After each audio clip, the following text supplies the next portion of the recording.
negotiation, I think, is a big word.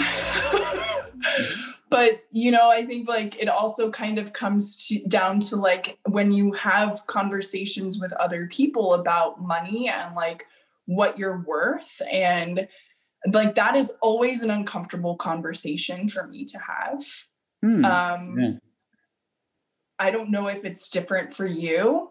Maybe you've had more, I'm sure with everything else, with practice, you get better at it and you just learn how to navigate that stuff better. But Mm-hmm. I do notice, for example, if Ollie and I are together and there is a question about, let's talk about money, Mm-hmm. I will deflect to him.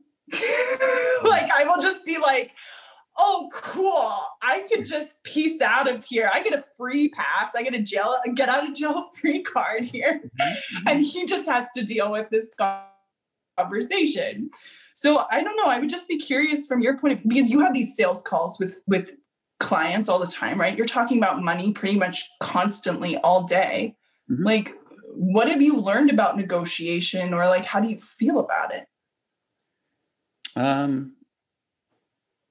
Well, I don't think of negotiation as an art, and I know for some people it is.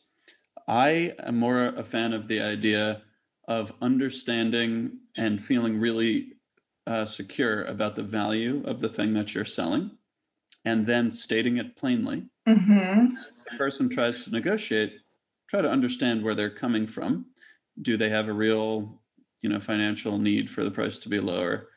Or is it just going to be tough for them because they're dealing with somebody else? That's often what it comes down to, for them to get the money, decision past that person. But my general feeling is it costs what it costs, and it's not right for you. That's completely fine.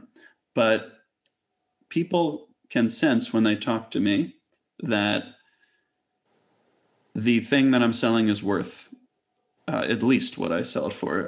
That's what the sense I get. Now, very few companies relative to the entire pool of companies can afford the product that I sell. And that's fine. It's a very high-end, comprehensive product.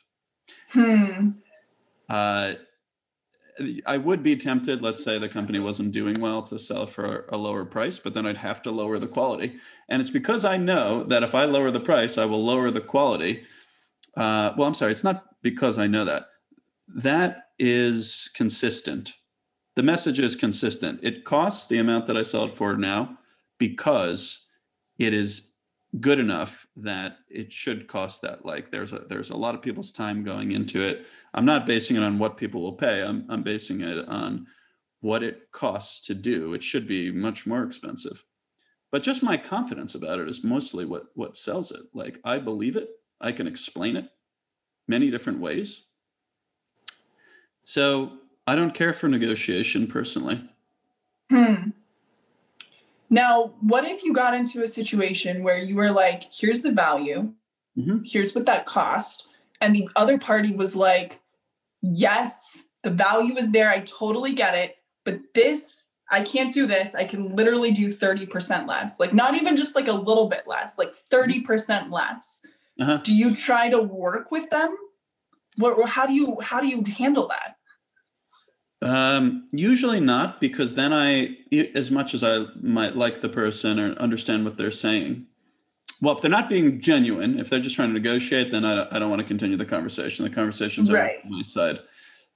If they are being genuine, that's what puts me into a more interesting situation where I started thinking about the company, and and I say, everybody is going to have a tougher time.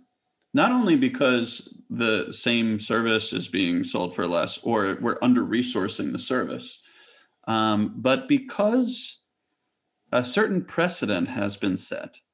And typically people that pay less are more demanding. So if they're being really genuine, maybe it's okay. Like they'd need to be like, I'm so grateful, thank you so much. But you value things less when you pay less for them. So it would be tough to get me there. However, every now and then that does happen. And if you are genuine and honest and you're not just negotiating with me, I will try to make it work. And there are ways to say, okay, you're going to get lower resources, you're going to get lower results, but you're going to be in the system and you're going to be able to scale up when the time is right. I'm open to that. There's nothing that I won't listen to as an entrepreneur.